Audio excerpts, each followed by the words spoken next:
Madame, Messieurs, bonsoir et bienvenue à ce nouveau numéro de l'émission Contre nous soit dit. Vous êtes certainement un habitué de ces plateaux. Vous connaissez de quoi on parle. C'est une émission qui traite des questions liées notamment à la politique, au droit, à l'économie, à la religion. Toutes ces questions-là, on prend des questions importantes, donc on les met sur la table avec un invité sur le plateau. Nous tentons d'en parler. C'est un scénario rocambolesque, tourné à la fois un peu comme une scène hollywoodienne, où se mêle à la fois abus des pouvoirs, positionnement, mais aussi violation des droits des gens. Makambo Banda Koubandeko, ça crée beaucoup de problèmes. J'en parle ici, je reviens. Aujourd'hui, je vous amène encore avec un autre épisode de cette histoire de saga ya Makambo Banda Babotoli Batobandaku, Babotoli Batobanani. Il y a un déguerpissement qui se passe à ce moment ici, au niveau de l'avenue Hôpital, non loin de l'hôpital Mamayemo. Et le conseil de la victime estime que c'est un déguerpissement illégal. De quoi s'agit-il? Il semble qu'il y a des hommes forts qui s'en mêlent. C'est pas trop intéressant ce qui se passe. Et nous avons décidé, comme nous le faisons habituellement ici à CP Télévision, d'ouvrir les débats et de donner la parole aux personnes concernées. J'ai le plaisir et l'honneur de recevoir un grand baoba de Baoro ici à Kinshasa, Maître Mboulé Letang. Maître, bonsoir. Bonsoir, monsieur le journaliste. Je ne sais pas, je dois vous appeler maître, bâtonnier. Vous êtes à l'aise avec quel nom? Moi, c'est à la fois un privilège, c'est à la fois un honneur que d'avoir un grand baoba du barreau avec moi sur ce plateau. Vous êtes à l'aise que je vous appelle maître, que je vous appelle bâtonnier. Le tout, c'est vous. Hein? Mais je suis maître d'abord et bâtonnier pour des fonctions que j'ai occupées au barreau. Ok. Alors, bâtonnier Mbou, vous êtes venu nous voir parce que vous voulez décrire une situation qui vous dépasse absolument. Pourquoi vous ne le faites pas devant la justice? Vous qui êtes un rompu des couloirs des cours et tribunaux, pourquoi ne pas le faire en toge noire devant un juge? Pourquoi vous décidez de venir à la télévision? Monsieur le journaliste, je parle de ce dossier depuis que je suis avocat de Madame Bilkart. Je suis avocat de Madame Bilkart depuis 1983. Et je l'ai toujours protégée contre un homme politique, malheureusement. On reviendra sur le dossier Bilkart. Je connais un peu la subtilité des gens. Certains de vos détracteurs diront, c'est un avocat rompu. Pourquoi il amène l'affaire devant la télévision? Quel est l'intérêt d'amener ça entre nos mains, nous les journalistes, au lieu de les faire, par exemple, devant les tribunaux? Qu'est-ce qui se passe? Vous ne faites plus confiance à nos cours et tribunaux? Non seulement je fais confiance à nos cours et tribunaux, puisque nous sommes encore devant les cours et tribunaux avec l'adversaire. Nous sommes encore devant les cours et tribunaux et je vous dis que pas plus tard que cet après-midi, il sera déposé un pourvoi en cassation contre la même personne qui utilise les relations personnelles et les forces de la police pour faire déguerpir les immeubles de Mme Bilkart sur base d'un jugement que nous avons déjà combattu depuis 20 ans. Allons en profondeur. Il s'agit de votre cliente, une Française de nationalité qui s'appelle Bilkart, dans un dossier qui l'oppose à M. Jonas Mukamba Kadiata Nzembu, qui est un homme politique connu ici au Congo, ancien PAD de la MIBA, ancien ambassadeur, il a occupé de hautes fonctions dans ce pays. Maître Mbou, qu'est-ce qui se passe exactement entre votre cliente et M. Jonas Mukamba? Entre ma cliente et M. Mukamba, je peux vous dire qu'aujourd'hui, la comptabilité des procès entre les deux personnes se monte à 33 procès. Et ce sont des procès où pratiquement Mme Bilkart a tout gagné.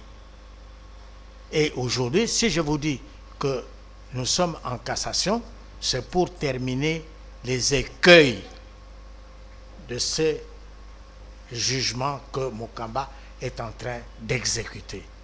C'est le procès 17 RCE 1751. Maître, aidons nos téléspectateurs à comprendre. Vous êtes avocat de Mme Bilkart. Vous, selon mes informations, vous êtes son avocat depuis 1983. Exact. Mme Bilkart est propriétaire de la société Kotrakin. Exact. Mais à l'heure où nous parlons, on est en train de déguerpir les occupants des immeubles Kotrakin. On dit que M. Mukamba serait le vrai responsable, le vrai propriétaire de ces immeubles-là.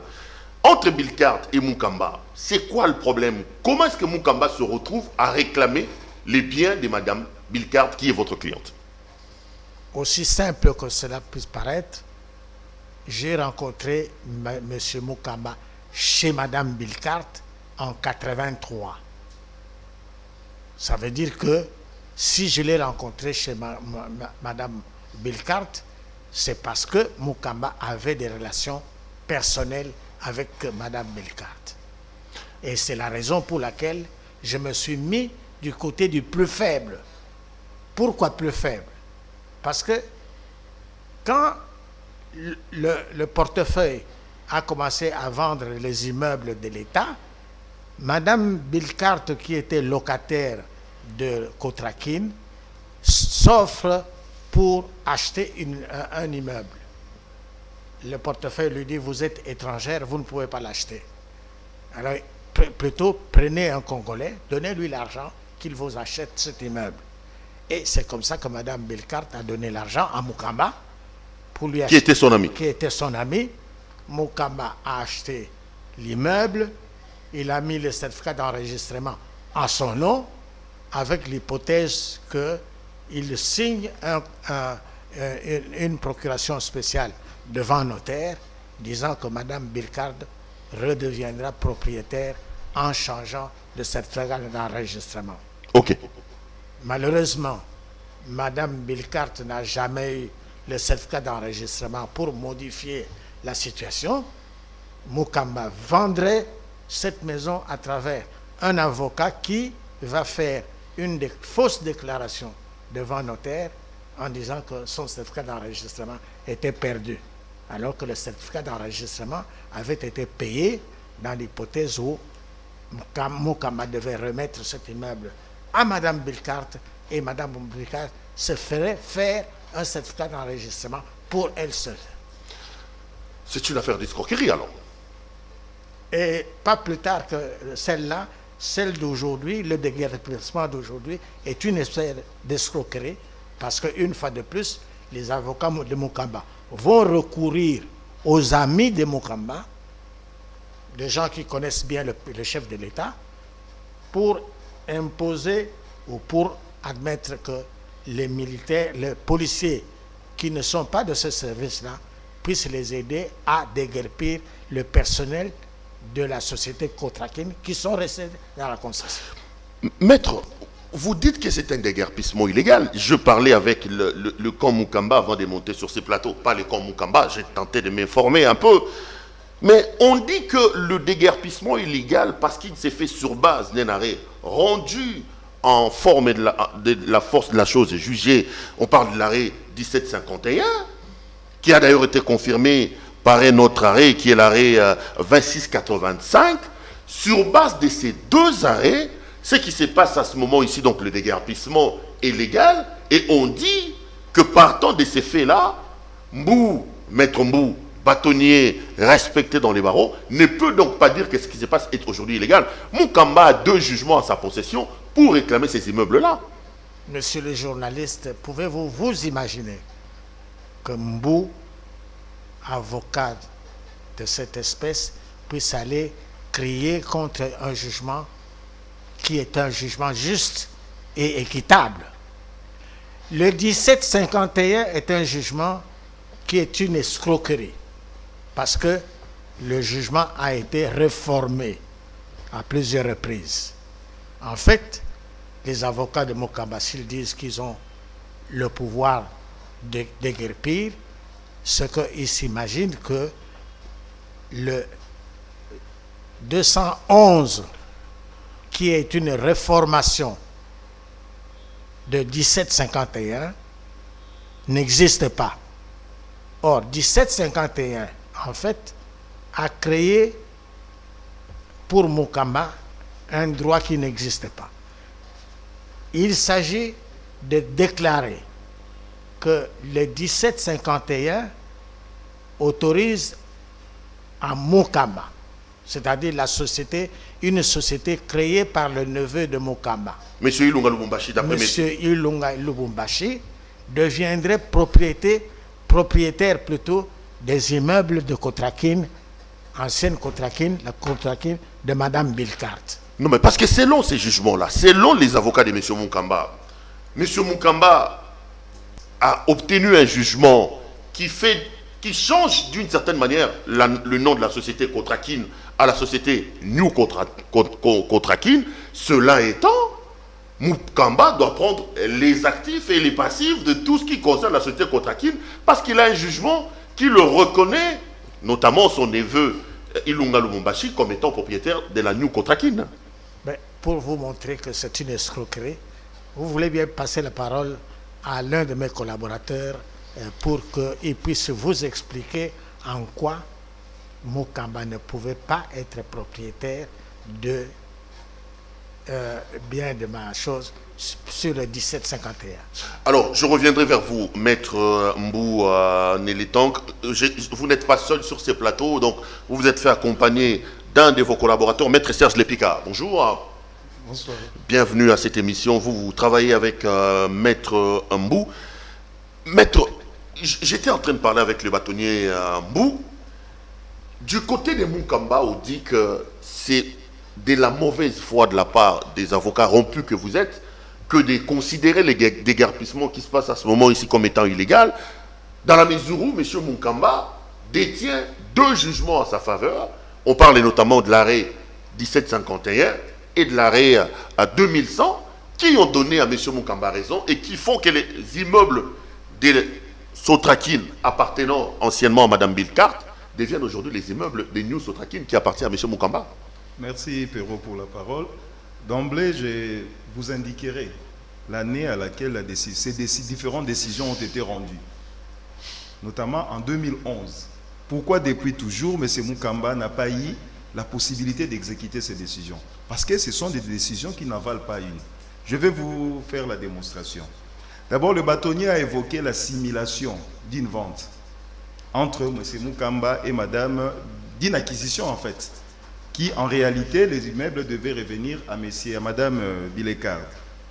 Curieusement, vous allez vous rendre compte qu'entre les deux Kotrakine de Madame Bilekard, dont le numéro des registres de commerce est numéro 443, beaucoup plus antérieur que New Kotrakine, monté de toutes pièces par M. Ilunga Lubumbashi, qui a le numéro 58387. Donc une société ou un établissement qui a existé après que ces biens-là aient déjà existé et appartenu à Madame Bilekard. Alors, M. Mukamba obtient la décision sous RCE du tribunal de commerce en 2011, 1751. Que dit cette décision? La décision attribue le patrimoine Kotrakine de Madame Bilekard à l'établissement New Kotrakine qu'a monté M. Ilunga Lubumbashi au profit de son oncle, qui comporte le numéro 58387. Ça, c'est la décision 1751. 1751, qui se limite à transférer ses droits de propriété. Or, il y a la décision RP 7302 du tribunal de paix de Kinshasa-Pont-Kassavou qui a condamné M. Mukamba pour usage de faux, notamment de ses numéros de registre de commerce. Et cette décision a ordonné la destruction même du formulaire NRC au profit de cet établissement. Donc déjà, on attribue un bien qui appartient à Mme Bilekard à un établissement qui n'existait pas. De deux, M. Mukamba, non content du dispositif de la décision RCE 1751, saisit le tribunal de commerce à l'époque du président Sambaye. Je cite le nom pour que vous compreniez la supercherie qu'il y a. Sambaye sous RCE 2100, qui sont en train d'exécuter. Et cette décision, qui n'est qu'une décision en interprétation, modifie les dispositifs pour insérer la clause de déguerpissement. Contre cette décision, Mme Marchand, la fille de Mme Bilekard, bénéficiaire de la cession lui faite par sa mère, initie une action devant le tribunal de commerce en tierce opposition sous RCE 2685. C'est cette décision-là qui anéantit, qui réforme, qui annule le RCE 2100. Qu'est-ce qu'on est censé comprendre? Que le RC 1751 et le CRE 2100 sont en ce moment ici annulés. Les 1751 souffrent d'un appel. En droit, on sait que l'appel suspend l'exécution d'une décision. Donc, par rapport à cette décision, telle qu'elle a dit M. le bâtonnier, nous sommes devant la cour d'appel de Kinshasa-Gombe, contre la décision 1751. Par contre, le 2100, qui a inséré une clause de déguerpissement qui n'existait pas, a été annulé par RCE 2685. Et c'est connu même des avocats de M. Moukamba, c'est connu même des autorités de notre pays, parce que l'inspectorat des services judiciaires a minuté autant de lettres et rapports. La cour d'appel de Kinshasa-Gombe mêmement, et même le ministre de la Justice a écrit pour dire que cette décision ne peut pas être exécutée. Voilà pourquoi je vous ai évoqué les années, ou l'année à laquelle ces deux décisions ont été rendues. Pourquoi depuis 2011, M. Moukamba n'a pas pu exécuter cette décision? Parce que toutes les autorités judiciaires étaient unanimes, ou sont unanimes jusqu'à ce jour, parce qu'il y a une lettre de 2020 de l'inspecteur général des services judiciaires, c'est lui-là même qui contrôle la régularité des décisions de justice.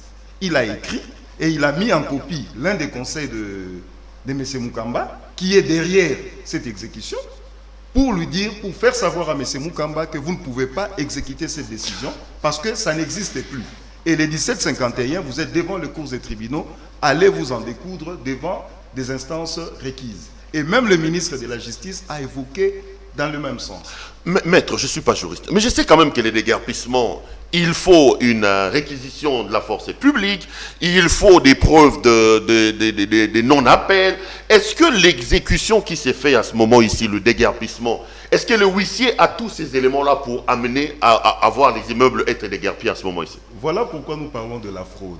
Parce que ces décisions-là n'ont pas été sanctionnées par des documents attestant que ces décisions sont devenues irrévocables, notamment le certificat de non-appel du non-pourvoi en cassation. Deuxièmement, l'huissier qui a procédé au déguerpissement au départ, ça n'est rétracté. Parce qu'à ce jour, le déguerpissement continue sans l'huissier de justice. L'huissier s'est rétracté. Il y a même des documents à notre disposition qui attestent. Ah, donc c'est des individus comme ça qui les font sans pour autant qu'il y ait un huissier de justice. Avec des koulouna. Voilà, l'huissier s'est rétracté, voulant maintenant réinstaller la société Kotraki. C'est là qu'il y a problème parce que déjà M. Moukamba, plutôt que d'aller devant la police habilitée pour se faire, notamment l'IPEKI, la police provinciale de Kinshasa, chez le général Kassongo, où il y a un service juridique bien organisé qui analyse toutes les décisions à exécuter. J'en connais quelques-uns, Maître Chief notamment, qui sont là-bas dans la cellule juridique. Pour éviter les gens assez vertébrés et outillés pour se faire, M. Moukamba a sollicité les services de la police de protection des institutions et de hautes personnalités. IPHP, comme on a dit. Voilà, qui n'est pas censé exécuter les décisions. Mais là, c'est le général Dodo, non? Général Dodo, bien entendu. Donc c'est Dodo qui exécute les déguerpissements. Par ses services. Et pourtant, il a été saisi d'une correspondance de la société Kotrakin bien avant, quand le premier déguerpissement a échoué, la première tentative a échoué, il a été saisi par une correspondance à laquelle il n'a jamais répondu jusqu'à ce jour. Mais curieusement, l'huissier qui a exécuté, qui lui a accompagné, supposé être accompagné par lui, s'est rétracté de ses actes. Mais le général Dodo persiste. C'est comme ça que nous nous demandons s'il exécute sa propre décision ou il accompagne l'huissier de justice qui lui s'est rétracté de cette procédure. Donc déjà là, ça pose un problème sérieux. Ça pose un problème sérieux, comme vous le dites, Maître. Maintenant là, vous dites que vous êtes où? Maître Mbou nous disait que vous allez déposer aujourd'hui un pourvoi en cassation. C'est ce qui va se passer ce soir donc? Le pourvoi a été déjà apprêté parce que pour nous, on analysait les dossiers, on étudiait les dossiers dans le cadre purement régulier de l'administration de la justice. Parce que vous avez posé la question, pourquoi sommes-nous venus à la télé? Mais c'est ça, parce qu'on dit que ils vont dire que Mbou c'est un grand avocat. S'il savait qu'il allait gagner devant les cours des tribunaux, il ne se serait pas permis de venir faire des bruits à la télévision. Vous n'avez qu'à mettre vos toges noires et d'aller plaider devant des organes habilités. Justement, c'est contre cette surprise et cette manière cavalière d'agir que nous sommes passés à la télé pour alerter les autorités. Le bâtonnier vous a expliqué les accointances qu'il y a entre le numéro 1 du pays et M. Moukamba. Non, et tout le monde... Là, ça devient intéressant. Ça veut dire quoi? Vous soupçonnez que M. Moukamba utilise son position et ses relations actuelles avec M. Félix-Antoine Tshisekedi, président de la République, pour obtenir ce déguerpissement illégal. C'est un abus de pouvoir. Connaissant les chefs de l'État, nous estimons plutôt que ses collaborateurs profitent de la situation. Où certaines autorités croient que le président qui lui clame l'état de droit ne peut pas être derrière cette situation. C'est cette léthargie de nos autorités, c'est cette faiblesse constatée auprès de nos autorités. J'ai cité le général Dodo, saisi d'une correspondance d'un avocat, il n'a pas réagi, mais il continue l'exécution à l'absence de l'huissier de justice qui avait commencé. Moukamba profite de son positionnement actuel auprès du président de la République. Nous pouvons citer une série d'événements. Élevé en dignité, reçoit un cadeau du chef de l'État, et tout le monde a tendance à lui ajouter carrément un bonus dans ce qu'il avait déjà reçu régulièrement du chef de l'État. Or, à ce jour, en analysant ces décisions, une autorité avertie, non intéressée, ne pourra pas admettre que cette décision ne soit exécutée. Donc, à part Moukamba, on dit aussi que, j'ai vu, j'étais sur le terrain aujourd'hui, on raconte que dans l'entourage, il y a d'autres individus qui seraient en train de tirer les ficelles dans cette affaire. Vous avez l'impression que ici, c'est la force, c'est les positionnements qui prennent le pas sur le droit. Il y en a encore d'autres individus comme ça qui vous font mal et qui tirent les ficelles de la situation. Il y a d'autres individus, d'autant plus que nous avons été même à l'auditorat général de la Gombe, supérieur, pardon.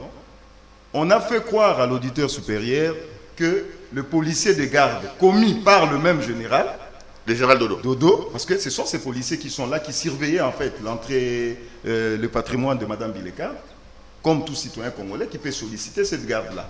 Mais curieusement, l'auditorat s'en est rendu compte et a constaté que ces policiers étaient là régulièrement et que l'auditorat ne pouvait pas participer, l'auditorat militaire, à l'exécution d'une décision de justice. Arrivé à l'auditorat, nous avons saisi l'auditeur, discuté avec lui, autant que ça a été fait avec le général Dodo. Pourquoi lui, il persiste à parrainer cette exécution? Pourquoi lui, il persiste à dépêcher ses policiers? Non, mais le général Dodo, c'est un homme en uniforme. Peut-être qu'il a reçu des instructions, il a reçu des ordres. Vous savez que c'est un militaire, il respecte la hiérarchie. C'est là qu'il faut aller chercher le diable. C'est là que nous disons, il y a certaines personnes dans l'entourage du chef de l'État qui parrainent cette situation. Puisqu'on ne pourra pas comprendre cette léthargie des autorités judiciaires et surtout des autorités politiques. Parce que les autorités judiciaires ont donné leur position. On nous cite un haut placé au niveau du journal officiel qui est derrière cette situation. Et la personne serait, en tout cas, en bonne sainteté avec le chef de l'État. Ah, au niveau du journal officiel. Ah, vous ne voulez pas citer son nom? Bon, je reviens vers vous, Maître Serge. Bâtonnier Mbou, c'est quand même grave ce que Maître Serge est en train de dire. On a l'impression que là, c'est une question de positionnement, c'est une question de force et on est en train de tordre le cou au droit. Est-ce que vous pensez que le positionnement qu'a M. Jonas Moukamba aujourd'hui auprès de M. Tshisekedi joue illégalement en sa faveur? Ben, écoutez, je ne veux pas dire que c'est la position personnelle de M. Moukamba vis-à-vis du président de la République qui lui donne ce pouvoir-là, mais les amis du président de la République peuvent en profiter, s'ils sont amis personnels à Moukamba, de l'aider à occuper une fonction qu'il aurait souhaité occuper. De quel ami s'agit-il, le président? On nous parle de directeur du journal officiel. Le journal officiel, c'est qui? Il y a un journal officiel. Moi, je ne le connais pas personnellement. Le directeur général? Oui, le directeur général. Monsieur Modian Vita, je crois, c'est ça son nom. On parle de lui. C'est comme ça qu'il s'appelle. On parle de lui. C'est lui qui est... Qui est à la base.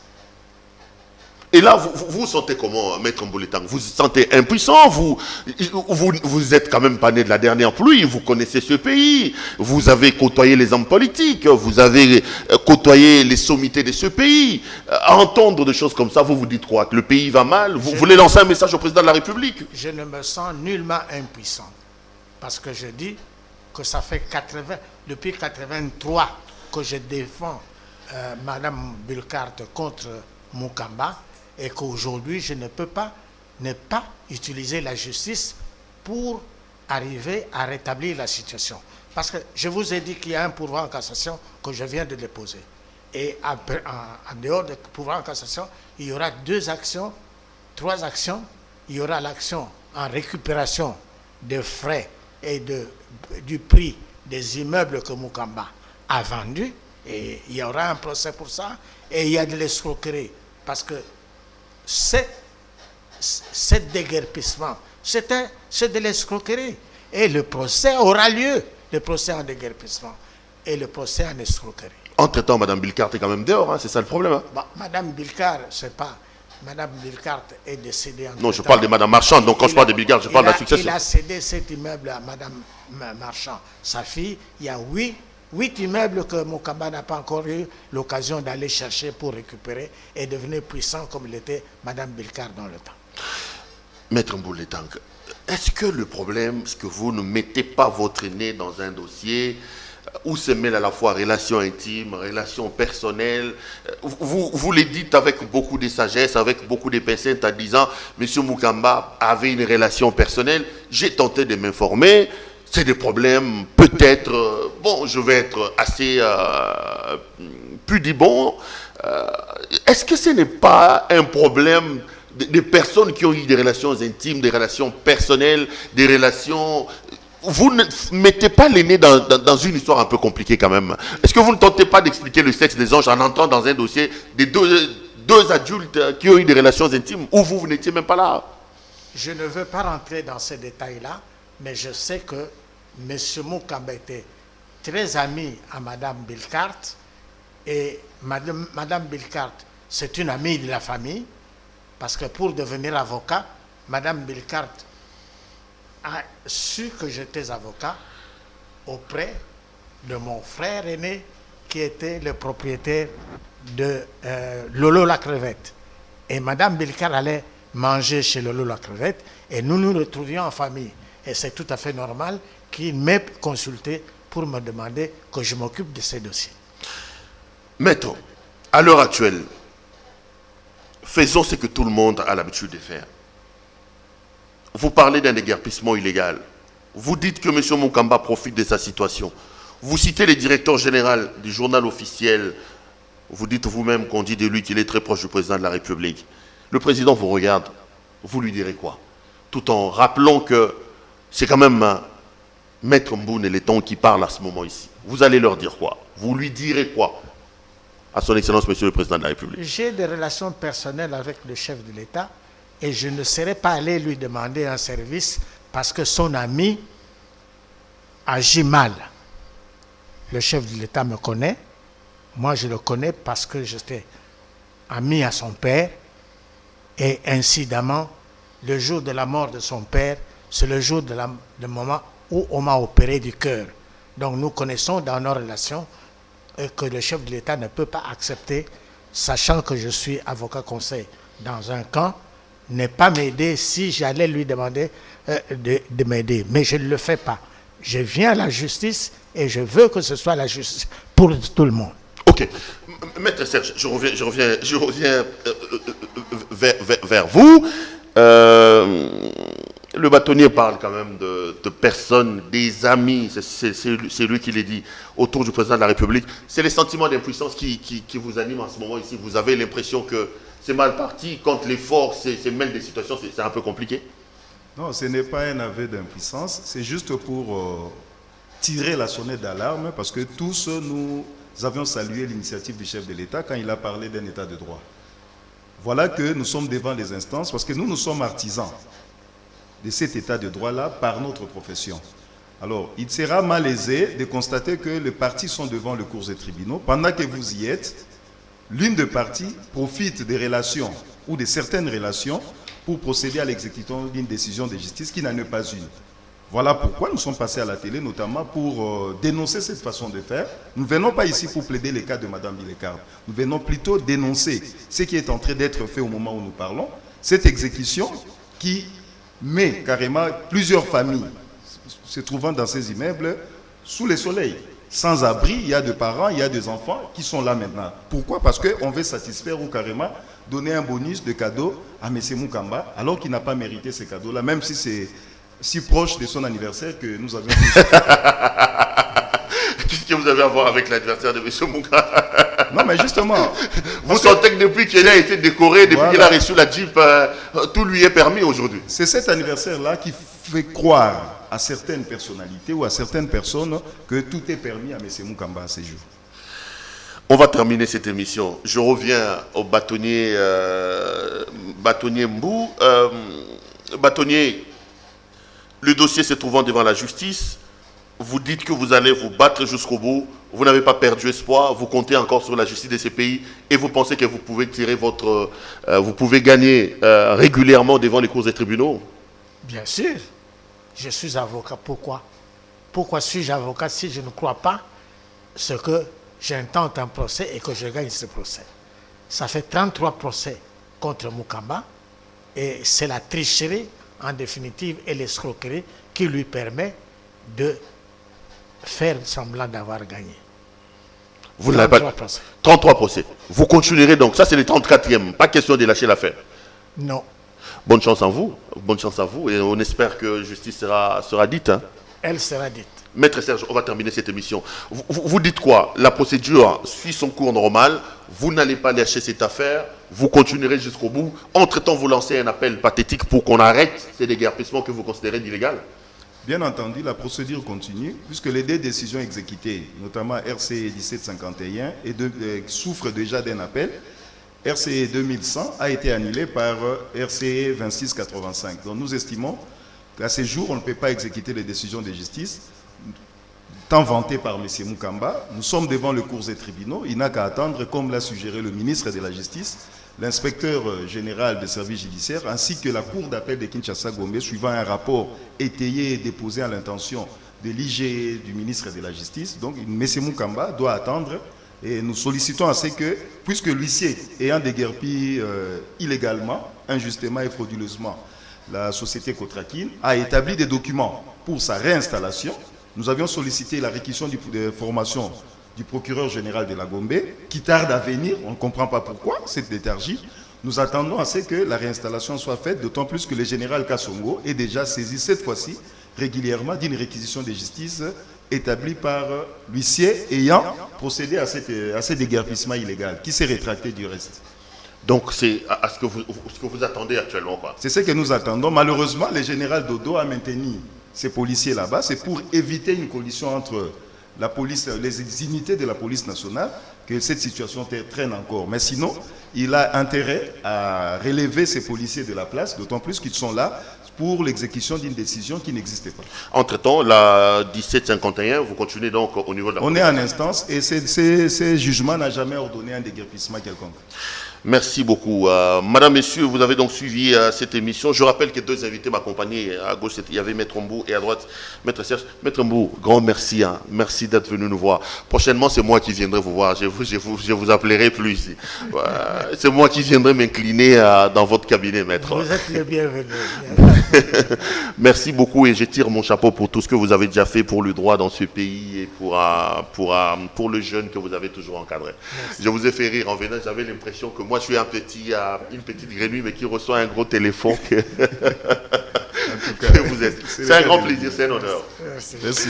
Madame, Monsieur, cette émission est complètement terminée. Je vous retrouve lors d'un prochain numéro. On parlait donc de Madame Bilkart qui se retrouve aujourd'hui déguerpie selon ses avocats de manière illégale. On cite M. Mukamba Kadiata Nzembo qui aurait utilisé sa position avec l'actuel président pour procéder donc à ces déguerpissements.